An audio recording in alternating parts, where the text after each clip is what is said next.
chose un peu, vous savez que dans la Torah, il n'y a pas d'hasard. Une juive ou un juif, il n'a pas le droit de dire par hasard. Il n'y a pas d'hasard. Assourd de dire par hasard, j'ai rencontré Valérie, par hasard, j'ai vu Michel dans le rêve. Il n'y a pas de hasard chez nous, c'est péché. Mais nous vous attendons, Mathilde. Mathilde est arrivée.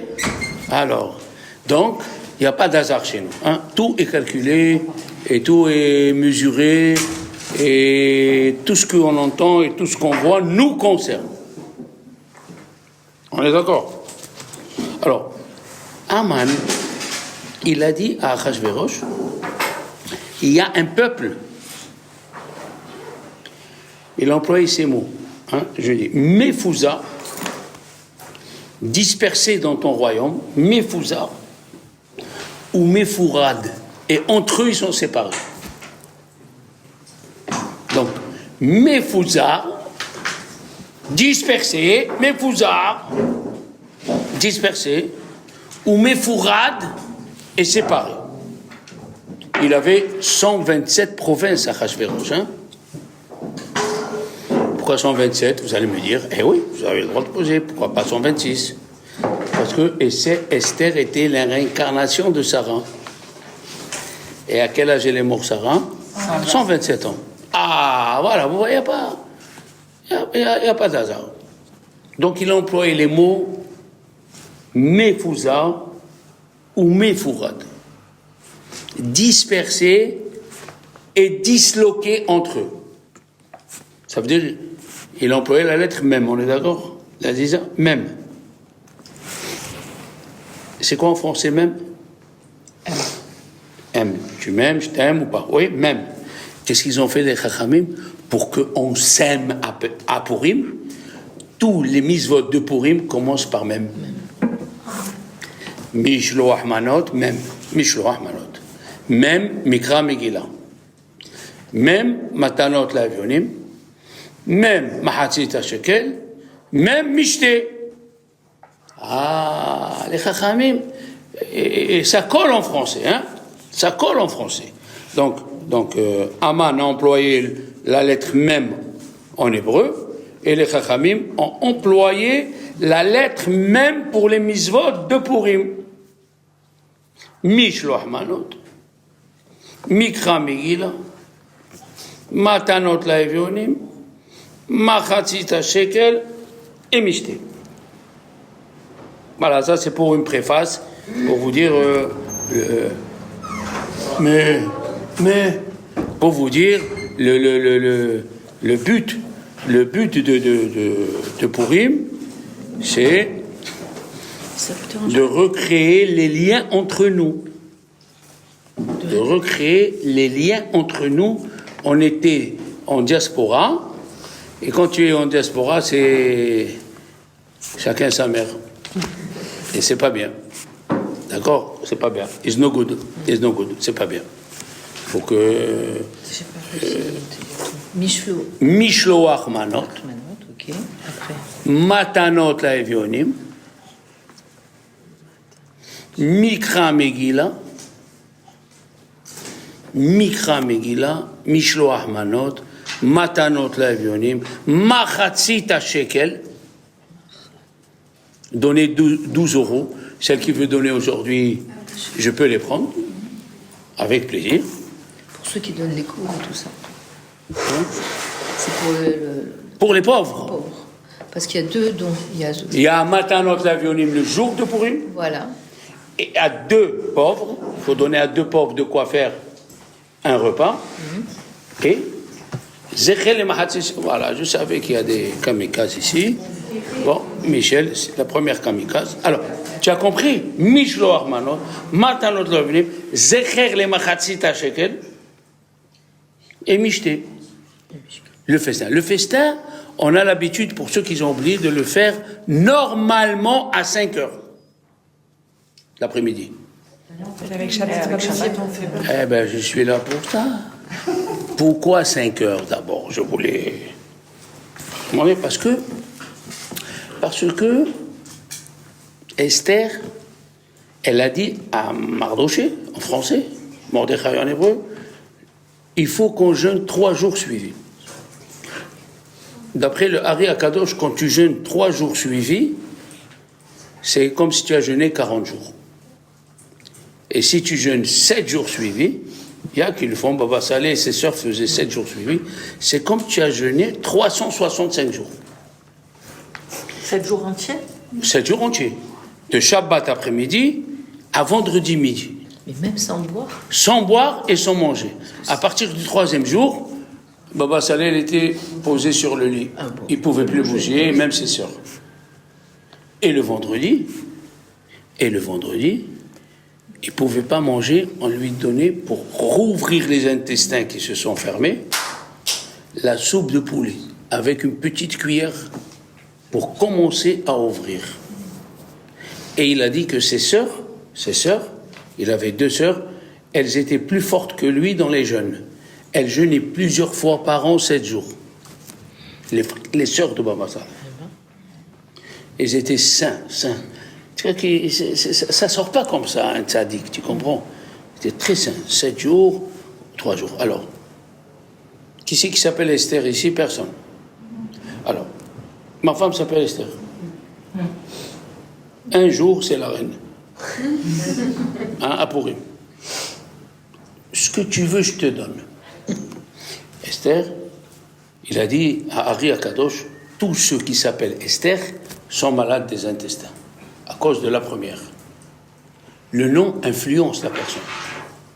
Tous ceux qui s'appellent Esther, elle a jeûné 3 jours, elle a dit, Ani vena'arotai atsum ken, je vais jeûner ainsi. Pourquoi elle a dit ainsi? Elle a dit, on va jeûner 3 jours, pourquoi tu dis ainsi?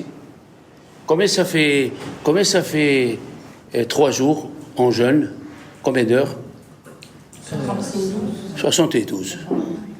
Et 2 heures avant la sortie du 3e jour, Aman il est mort. Donc c'est pour ça qu'on fait la Séouda l'après-midi, vers 5 heures. D'accord? Bon, les kabbalistes, ils font ça le matin. Mathilde, tu es kabbaliste? Non. Alors tu fais à 5 heures. Maintenant, vendredi, cette année, vendredi, on fait à 11 heures. À 11 heures, on mange, on boit, on boit un petit peu de vin, pas beaucoup de vin pour pas perdre la tête. D'accord? Un petit peu de vino, on va en dehors pour accomplir Adeloyada jusqu'à que tu ne sais pas la différence entre Baruch, Mordechai et Aroraman. Ça veut dire qui c'est qui a causé le plus de miracles? C'est Aman, hein? Eh bien oui, si quelqu'un vient avec un Magnum 357 et tu dis Valérie, aujourd'hui tu vas jeûner ou je te tue. Et tu jeûnes. À la fin du jeûne, il y a un ange qui te dit Dieu t'a pardonné tous les péchés. Alors c'est grâce à celui qui t'a mis le pistolet peut-être. Eh bien oui, tu as jeûné. On voit la finalité. Donc, il faut jeûner jusqu'à Adeloyada ben Aroram Baroum.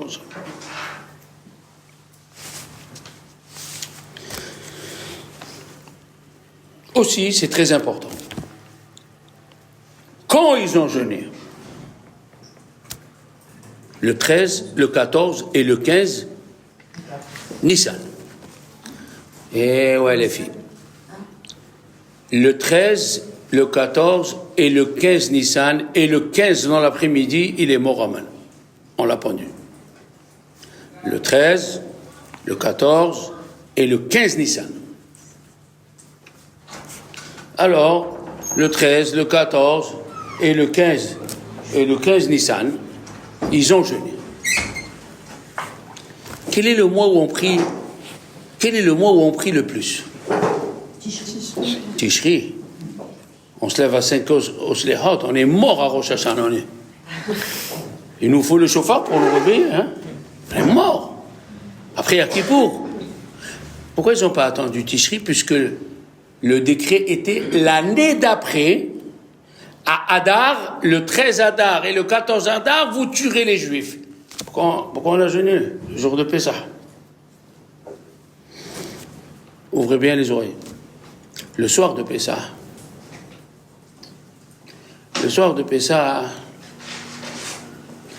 au milieu de la Haggadah, il y a un passage où c'est écrit Vanitzak, on a crié. Celle ou celui qui a un problème, elle se lève au moment de dire Vanitzak. Elle dit à Dieu, j'en ai marre, je peux plus. Elle sera répondue. Le soir de Pessah, dans le passage Vanitzak el Hashem, Dieu y répond à tout celui qui prie. C'est spécial. Spécial le soir de Pessah. Vanitzak el Hashem. Oui. Il y a à Marseille des gens qui ont fait ça, ils ont été répondus grâce à Dieu. Alors, écoutez bien, il y a écrit dans la paracha, bien sûr. Alors, il y a toujours une relation avec la paracha et Purim. Il y a écrit Venishma Kolo. Le Kohen, il avait une tunique où il y avait des clochettes. Il y a écrit Venishma. Et à Matan Torah, c'est écrit Naase Venishma. Et dans la Megillah, c'est écrit Venishma Pidgam Amelech. Venishma. Chaque fois, si Dieu il a fait comme ça, c'est qu'on doit trouver les relations entre les trois. Quelle est la relation entre les trois? C'est que l'étude de la lecture de la Megillah dépasse le Naase Venishma qu'on a reçu à Matan Torah et dépasse le service des Kohanim.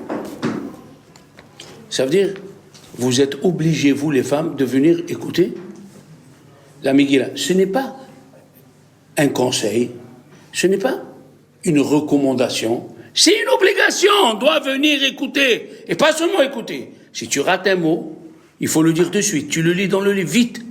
Parce que si tu rates un mot du Shaler Tzibour et tu ne le dis pas, il faut refaire la Megillah. Oui, c'est pas facile. Mais si tu veux, tu arrives. Alors maintenant, comment il s'appelle? Moshe Rabbeinu, Alav Shalom. Et il y a une autre relation. Moshe Rabbeinu, Dieu lui a dit, avec quoi on va faire monter l'honneur des Juifs? Avec quoi on va faire monter l'honneur des Juifs? Ils ont fait le veau d'or. Vous savez que Moshe Rabbeinu, il a agi de deux façons. Il a fait boire de l'eau aux 600 000 Juifs. Ceux qui ont adoré le veau d'or à la maison, que personne ne le sache, ils sont morts. Ceux qui ont adoré en public, il les a tués. Les Lévis, on les a tués. Et qui c'était tout cela? C'est les mauvais convertis. Il faut faire très attention. C'est les convertis qui sont montés d'Égypte, mais c'était des mauvais convertis. C'est pas rentré en eux. C'est pas rentré en eux, l'âme. Erev Rav, Michel, 1-0. Le Erev Rav, exactement. Donc on a une relation avec Purim.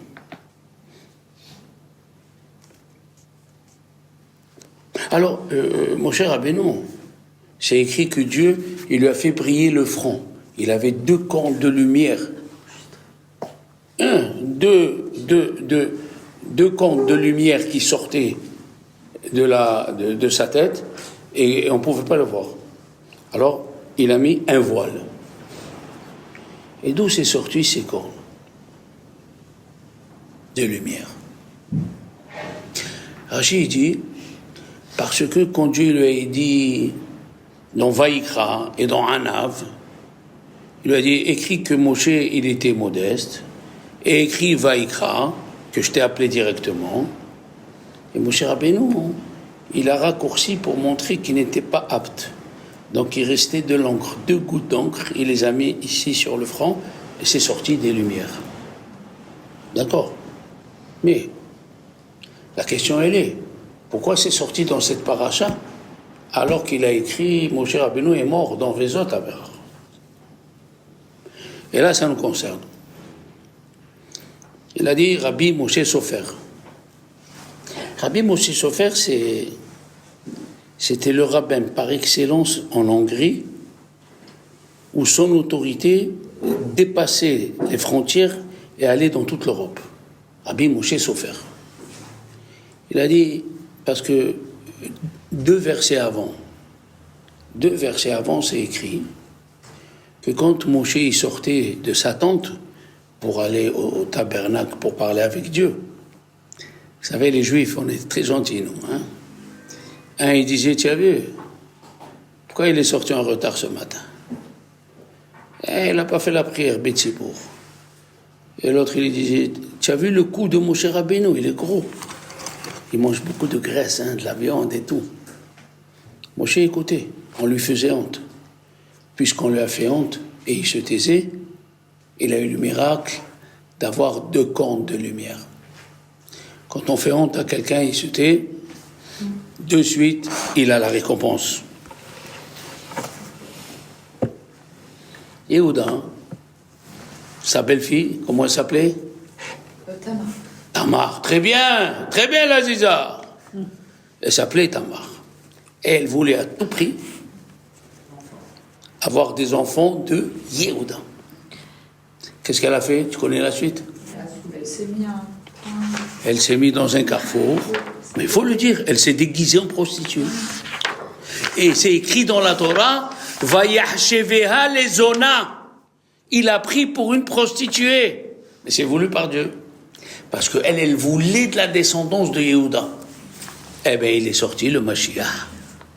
Voilà. Une femme qui s'est collée à un tzaddik, eh bien, à la fin, il est sorti le Mashiach. Pourquoi? Parce qu'il lui a fait honte.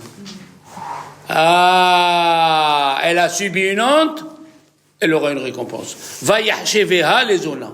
Il l'a pris pour une prostituée. Nous avons une autre femme qui s'appelle Hannah. Hannah, elle a prié pendant 19 ans pour avoir un enfant. Nicht, rien. Elle est venue dans le tabernacle et sûrement, moi je dis, c'est personnel, elle se mettait à prier. Comment elle prie une femme qui est dans le malheur? Elle fait comme ça. Elle faisait comme ça. Élie, c'est écrit le même mot, Vayachsheveha les shikora. Il a pris pour une femme qui boit de l'alcool. Quand on boit de l'alcool, on est... Et elle lui a dit, je suis pas alcoolique. Je suis une femme qui est amère, qui n'a pas d'enfant. Ah, je t'ai fait honte, je t'ai soupçonné. L'année prochaine, tu auras. Qui il a eu? Shmuel. Shmuel, il était en comparaison avec Moshe et Aaron. Tu reçois une honte et tu acceptes. Parce que si tu réponds, tu as perdu ce cadeau. Tu reçois une honte et tu acceptes, alors tu auras, c'est sûr qu'il va sortir quelque chose de toi. Obligatoire. Il a dit, Rabbi Chaim Vital, je sais que ça ne te plaît pas, mais c'est comme ça, cherche quelqu'un qui te fait honte. Cherche quelqu'un qui te fait honte. Pourquoi? Parce que juste après, tu peux demander ce que tu veux à Dieu. Le Chafetz Chaim, il était avec son élève. Ils sont arrivés dans une auberge.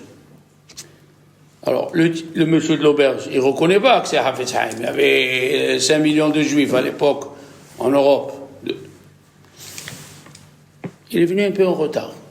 Il a commencé à dire, mais vous vous prenez pour qui? Vous croyez que c'est ici chez vous? Il y a des heures à l'auberge, à commencer à crier, à truquer. Chafetz Chaim et son élève, ils se sont tués. Ils ont mangé et ils sont repartis chez le monsieur qui les a invités.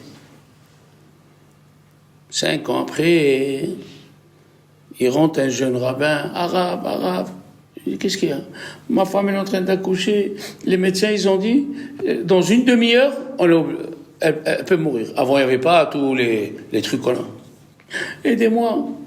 Il lui a dit, est-ce que tu fais attention aux 3 choses que la femme, Nida, Halad, aucun problème, tout.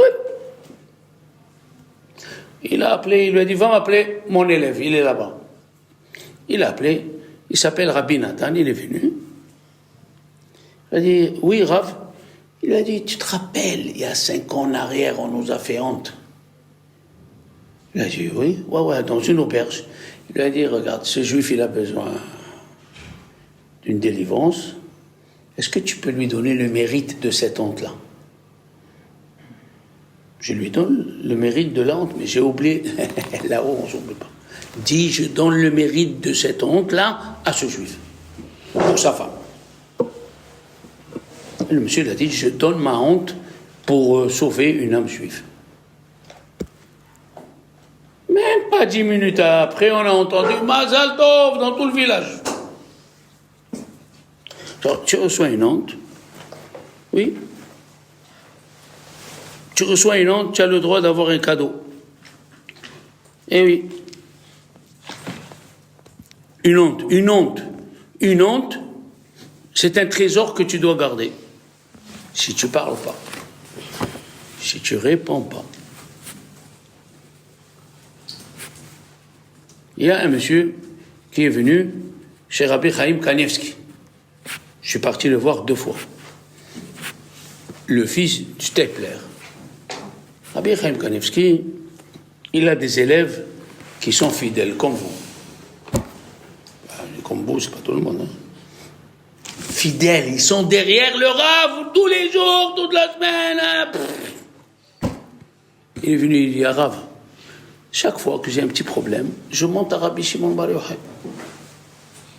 Et je prie là-bas, c'est à peu près à 200 km de Bnei Brak. Je prie, je reviens, et grâce à Dieu, ma femme, elle allume une bougie, et grâce à Dieu, ça marche.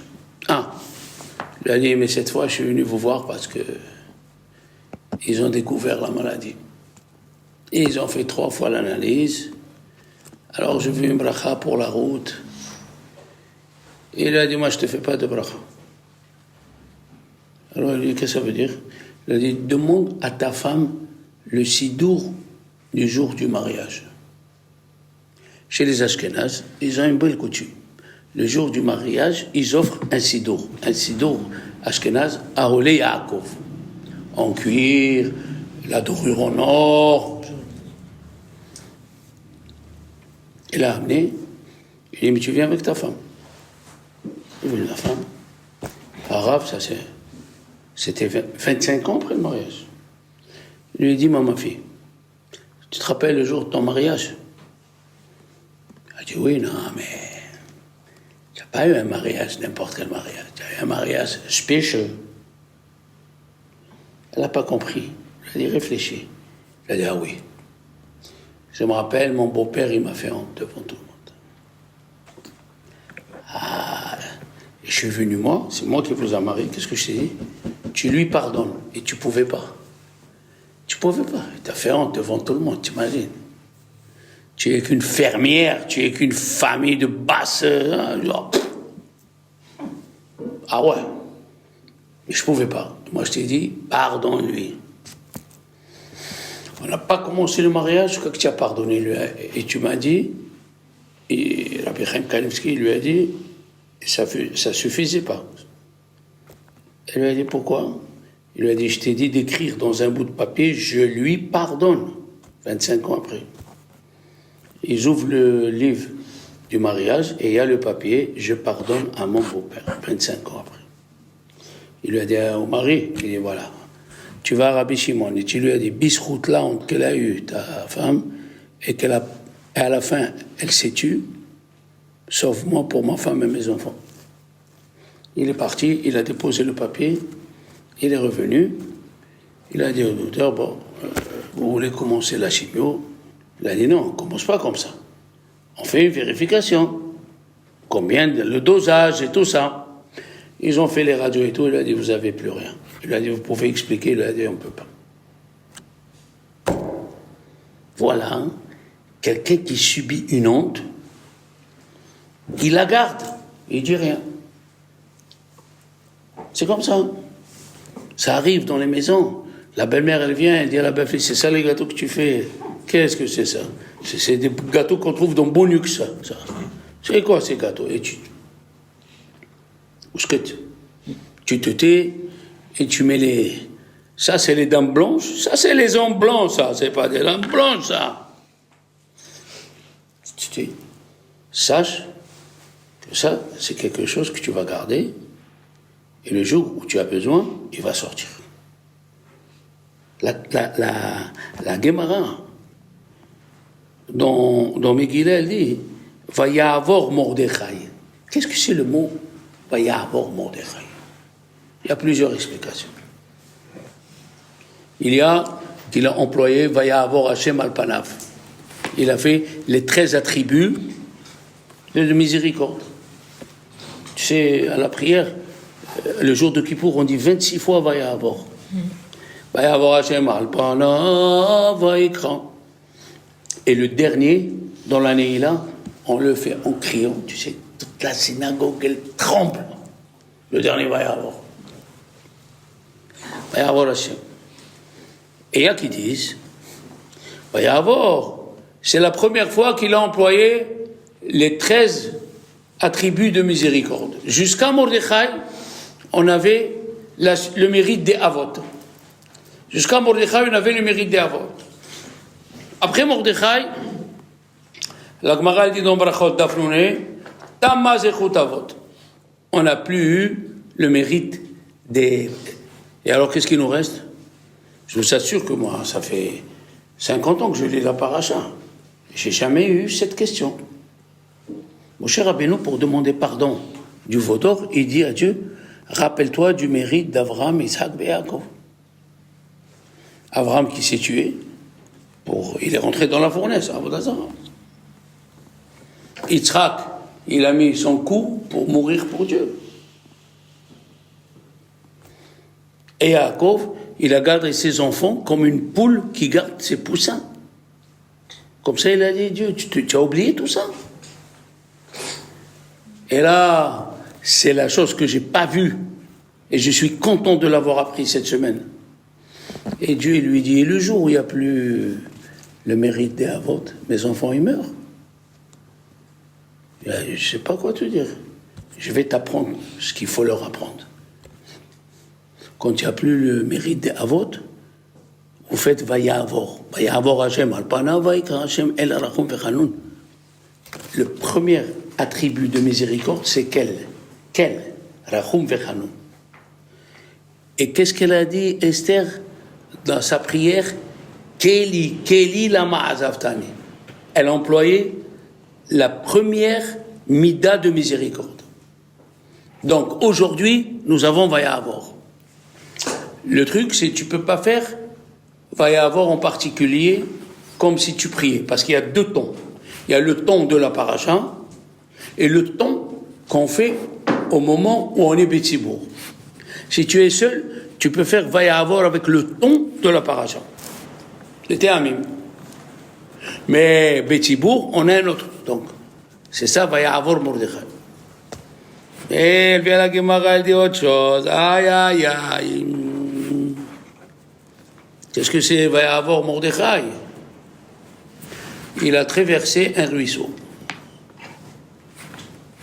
Tu m'écoutes? Il a traversé un ruisseau. C'est quoi cette blague? Esther, elle lui a dit, fais ce que je t'ai dit. Il y avait un ruisseau, il a traversé. C'est tout. Il a traversé un ruisseau.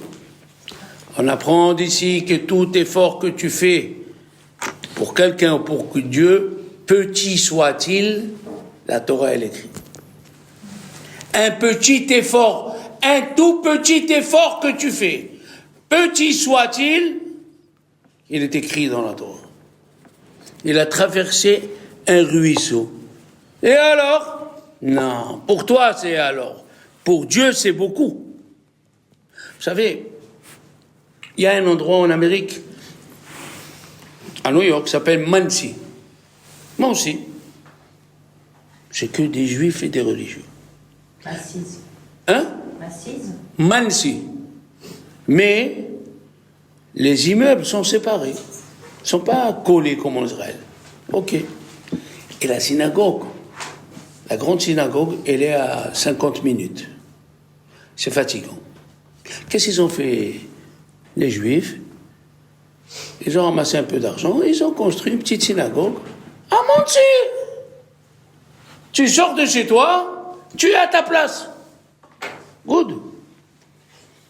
Et comme dans toute synagogue, en français on dit le bedeau, le shamash. Chez eux on dit le gizbar, le trésorier. Il arrange tout. Le gizbar, il arrange tout. D'accord. Le gizbar, il a pris un autre, il lui a dit, écoute, ce Shabbat, je dois être à Los Angeles, j'ai une bar mitzvah de ma famille. Ah ouais? Pas de problème. Et il est parti. Est-ce qu'il se rend compte que Shabbat matin, il lui a pas donné le code du Echal? Le Echal, vous savez le Echal? En Angleterre, aux États-Unis, et même maintenant, le Echal, c'est avec un code pour l'ouvrir, parce que malheureusement, les Goïms et les Juifs qui ne sont pas sérieux, ils volent le Echal. Ils volent le Sefer Torah. Pas une fois, pas deux fois. Comment on fait pour retrouver le code du Echal? Il a dit, moi j'ai écouté 18. Et l'autre, il a dit, j'ai écouté 16. Il a dit, j'ai écouté 20. Et l'autre, il a dit, j'ai écouté 12. Ils ont essayé. Ça ne marche pas. Et pendant 20 minutes, on va rester sans lecture du Sefer Torah. On va marcher 50 minutes. Il y a un, il leur a dit, écoutez, ça c'est Mina Shamaim, il faut qu'on accepte chacun sur soi une petite chose. Une petite. Quand tu fais Asher Yatzar, comme elle a dit Michel, on le fait jusqu'à aujourd'hui, ne marche pas. C'est pas la prière pour le chemin. Reste debout, mets la main sur la mezouza. Je l'ai fait hier soir encore. Toi, quand tu fais chez Akon et Abed Baro, ne fais pas vite. Bon, tu chez Akon et Abed Baro. Non. Tout le monde a accepté. Ils étaient 50 à la synagogue. Un des 50, je ne sais pas ce qu'il lui a pris, il est parti, il a fait les numéros au hasard, le Echal s'est ouvert. Yes. Tu acceptes sur toi quelque chose. Comme ça, il a dit, le Bnei Issachar, au nom d'un grand rabbin, si tu veux changer la nature, le docteur, il te dit, tu ne peux pas tomber enceinte. 3 gynécos, que tu vas pas faire les 100 gynécos de la France. Tu veux que Dieu il change la nature. Il faut que tu fasses quelque chose plus fort que toi. Il faut que tu fasses quelque chose plus fort que toi. Oui. Une femme à Marseille, ça fait 25 ans, elle se lève à 3h du matin, elle lit tout le Tehillim. Elle est venue me dire, j'ai pris de l'âge, je suis fatigué. Je pouvais m'enlever le nez d'air, Rav Shalom. Je ne dis pas du tout. Je dis, vos enfants, il y a eu une fausse couche chez vos enfants? Non. Vos enfants, ils sont mariés? Oui. Dans tout le quartier, il y a eu une fausse couche? Non. Il y a eu des petits qui ont eu des maladies? Non. Je ne peux pas vous l'enlever. Si je vous l'enlève, faites attention à ce que vous faites. Jusqu'à aujourd'hui, elle a 60 ans, elle se lève à 3h du matin, elle lit le Tehillim 3h30. Tu veux un miracle? Il faut que tu fasses quelque chose qui te dépasse. Que tu sens que ça fait mal. Ça fait mal. Vous savez que chez les femmes tcherbiennes, ils se disputent le vendredi.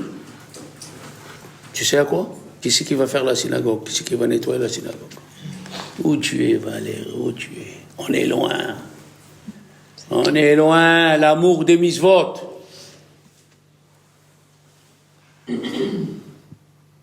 Le rideau du Echal, ils se disputent qui c'est qui va l'amener au pressing. Alors ne t'étonne pas. S'ils ont des miracles, s'ils réussissent dans le commerce, parce qu'ils font plus qu'il en faut. Même un petit peu. Moi, je connaissais le Dayan de... J'ai eu le mérite de connaître le Dayan de Djerba. Rabbi Bougit Saadoun. Il a émigré de Djerba à Paris et ils ont fait une synagogue de Djerbienne. À Simchat Torah, il ramasse l'argent pour l'école. Il a une école de 200 élèves tunisiens. Il leur apprend, comme en Tunisie, les mêmes théamim, les ménagim, comme à Djerba.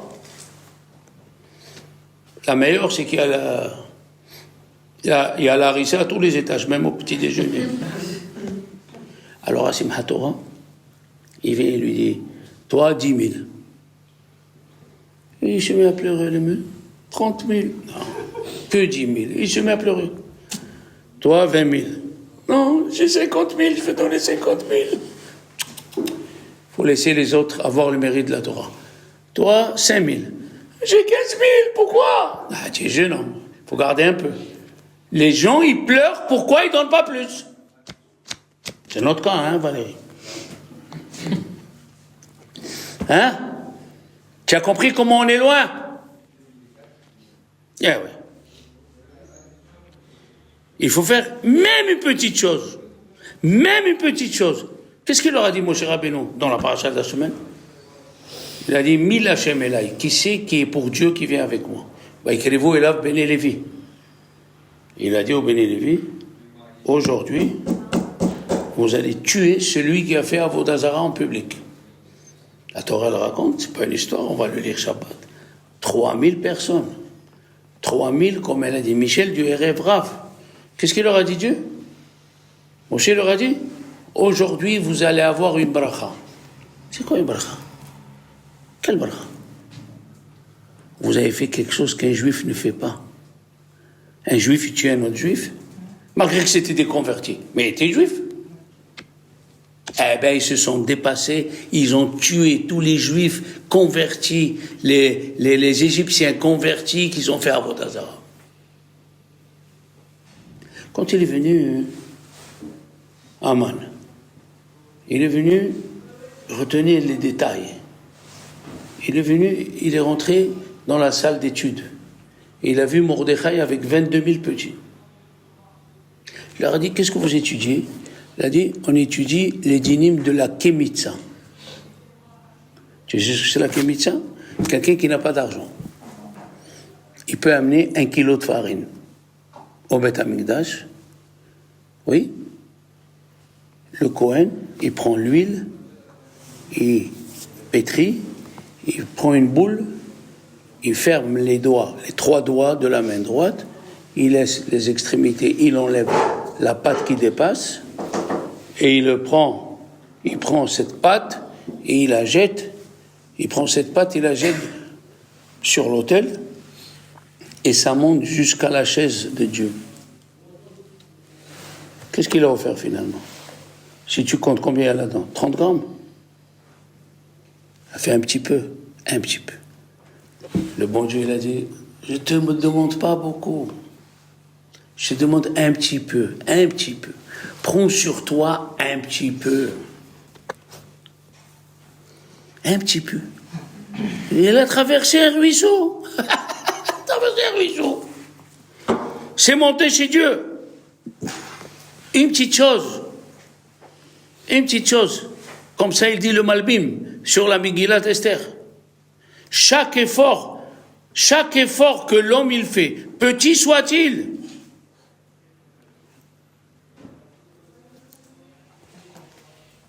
par contre, on a des exemples. Vous savez qu'en Hongrie, c'était interdit de faire la Mila si tu n'as pas l'approbation de l'État.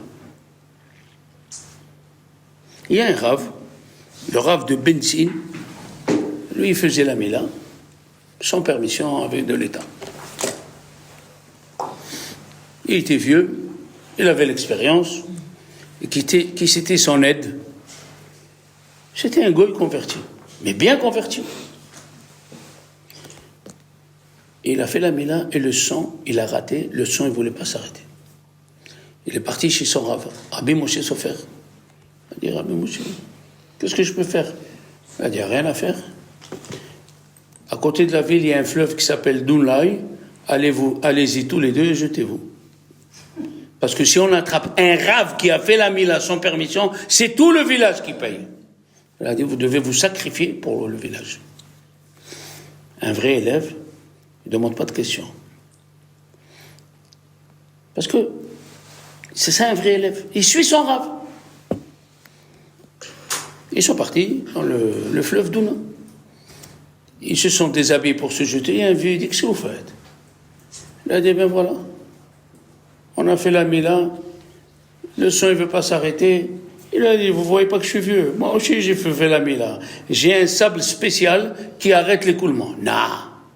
J'ai un sable spécial. Prenez vite. Ils se sont rhabillés vite. Ils ont pris le sable, ils sont partis, ils l'ont mis chez le bébé. Le son, il s'est arrêté. Ils sont repartis pour voir qui était ce vieux, ils l'ont pas trouvé. Ils ont compris, c'était Eliyahu Navi. Et ils sont venus chez le Rav.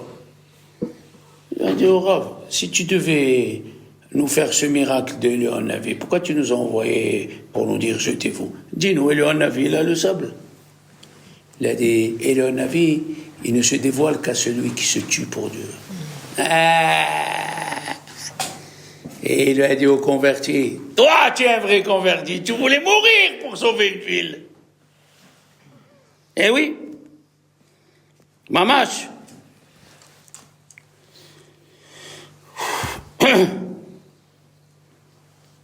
Chacun il doit accepter même une petite chose. Chacun il doit accepter.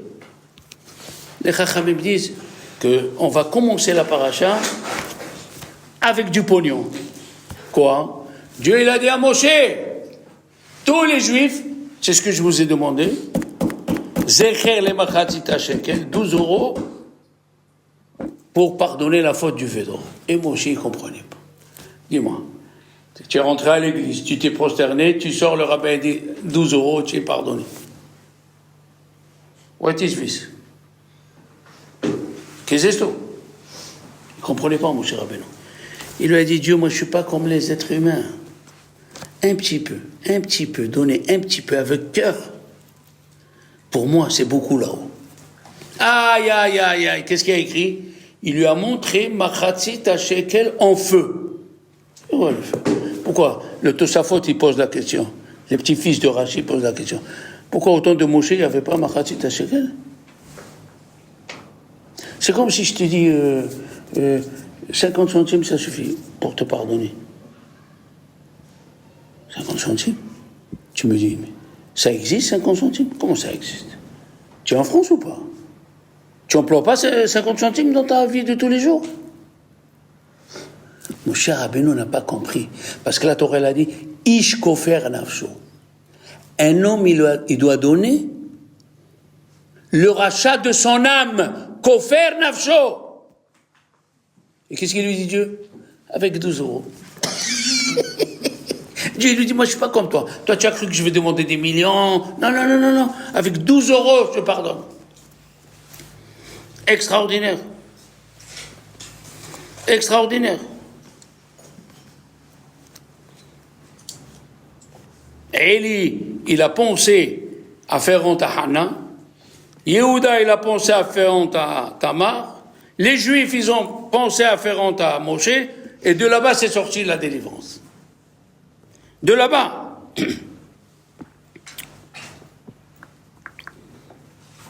Oui. Parce qu'on lui a fait honte. Alors, il y a une contradiction sur Moshe Rabbeinu. Moshe Rabbeinu, quand on a attrapé Yosef, Valérie, Yosef, on l'a attrapé en Égypte. Hein? Il était esclave en Égypte. Ils lui ont dit, qui tu es? Il a dit, quand il était debout devant Paro, il a dit, moi je suis juif. Et je suis évri. Il ne s'est pas caché. Vous savez que si on peut s'habiller, dit Rabbi Obadiah Yosef, on peut s'habiller avec une tenue d'arabe et aller dans les rues des Arabes, c'est pas un problème. Mais si un te dit, tu es arabe ou tu es juif? Tu dois dire, je suis juif. C'est ton épreuve et c'est peut-être le moment de partir. Yosef, quand il était devant Pharaon, il lui a dit, what? Qui tu es? Je suis juif. Et Moshe, quand il a sauvé les filles de Pharaon, qu'est-ce qu'ils ont dit les filles de Pharaon devant Moshe? Ils lui ont dit, Ish Mitzri itilanu. Un homme égyptien nous a sauvés. Et Moshe, il s'est tué. Il lui a dit, ah bon, il n'y avait pas encore le don de la Torah. Mais pour le degré de Moshe, il a dit, tu t'es tué quand on a dit un homme égyptien. Eh bien, tu ne rentreras pas en Eretz Israël. Jusqu'ici, vous savez. Mais vous ne savez pas la suite. Quand Moshe, il a frappé sur le rocher, au lieu de parler, il a dit, vous ne m'avez pas écouté. Vous ne rentrerez pas en Eretz Israël.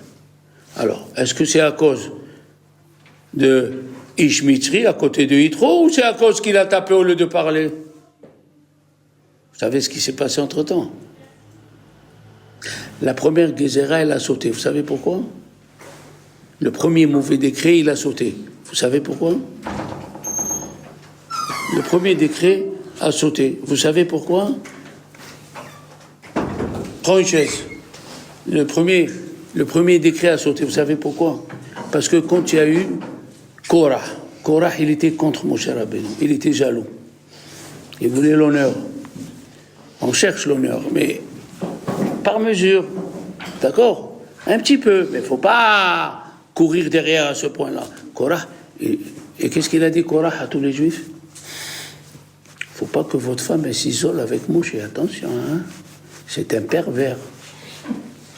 Donc ils ont fait honte à Moshe. Cette honte a enlevé la première Gézéra. Tu as eu honte. La première Gézéra, elle a sauté. Et quand il a tapé, au lieu de parler, c'est là où Dieu il a dit, vous ne rentrerez pas. Et Moshe Rabbeinu, il cherchait quelqu'un qui lui fasse honte. Et il n'y avait pas. Vous voyez comme c'est joli. Qu'est-ce que c'est une honte? Et un élève, Rabbi Nathan, il est rentré chez Chavetz Chaim, il l'a trouvé en train de pleurer. Il a dit, qu'est-ce qu'il y a? Il a dit, tout le monde, là où je vais, ils me font de l'honneur, monsieur le rabbin. Et je vais bouffer mon olam pas ici. Il lui a dit, pourquoi vous pleurez? Il a dit, je cherche quelqu'un qui me fait honte. Je n'ai pas trouvé. Je cherche quelqu'un qui me fait honte, je n'ai pas trouvé. Le Rabbi lui a dit, ne vous en faites pas. Il y a des gens qui vous en font honte. Seulement vous ne le savez pas. Il a calmé comme ça. Et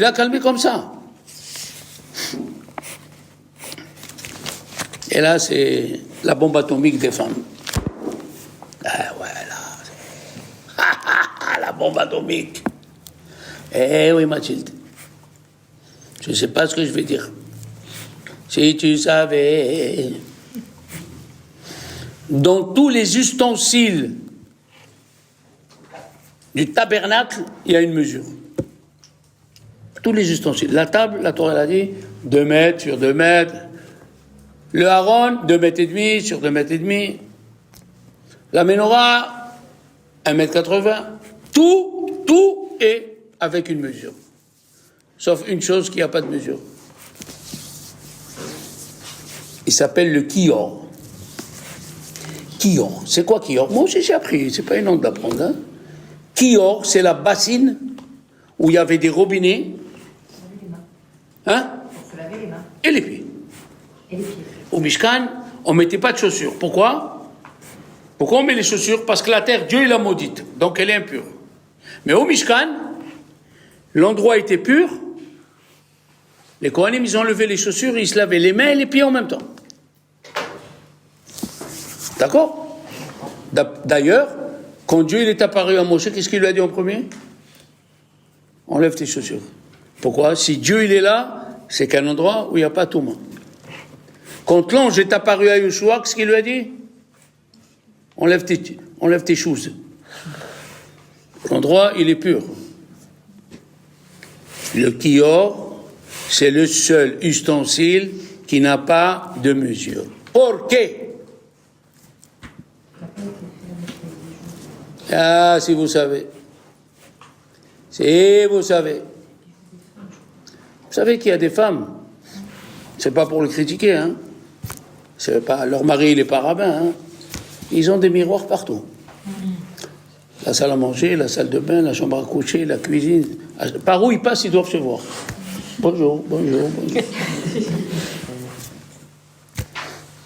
Les femmes, au temps de l'Égypte, ils avaient leur miroir. Parce qu'il faut s'imaginer que leur mari travaillait 20 heures dans le mortier. Comment ils étaient à 11 heures du soir? C'était mort. Et Dieu, il fallait que des âmes sortent. Il fallait que les âmes qui sont au ciel, qui n'étaient pas finies, sortent en Égypte. Qu'est-ce que faisaient les femmes? Ils avaient un miroir.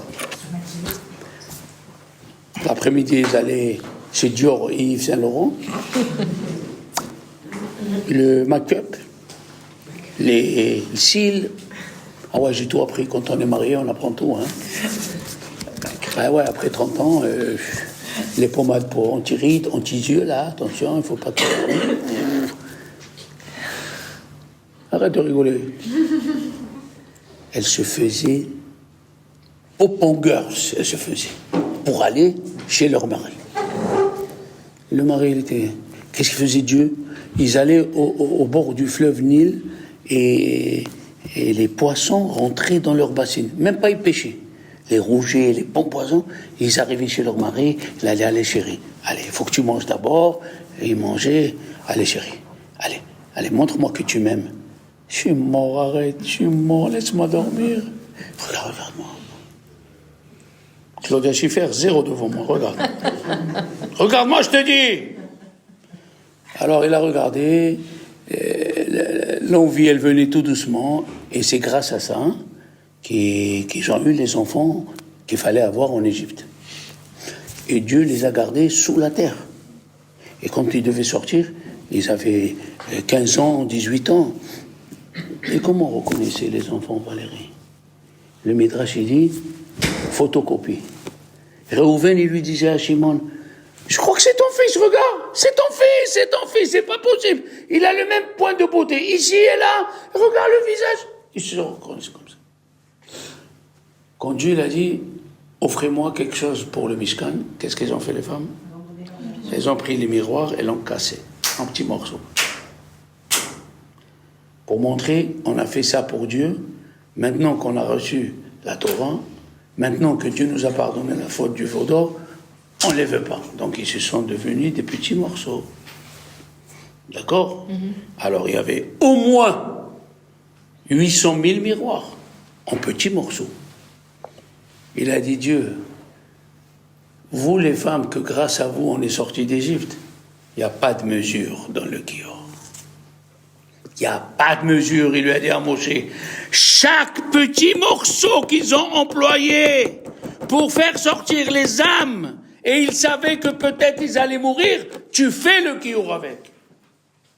Chaque petit morceau de femme, de miroir. Excuse-moi pour moi, c'est une bombe atomique. J'ai jamais vu ça. T'imagines? Tu t'imagines? Il va venir le Mashiach, il va te dire, Valérie, tu vas m'amener ton maquillage et ta glace. On va les mettre au Beth Amikdash. Ouais, oui. Parce que tu te faisais belle pour ton mari. Tu te faisais belle pour que ton mari ne voit personne que toi. C'est pas fantastique ça? C'est fantasmagorique. Eh bien, bonne semaine mes amis. Et bon pour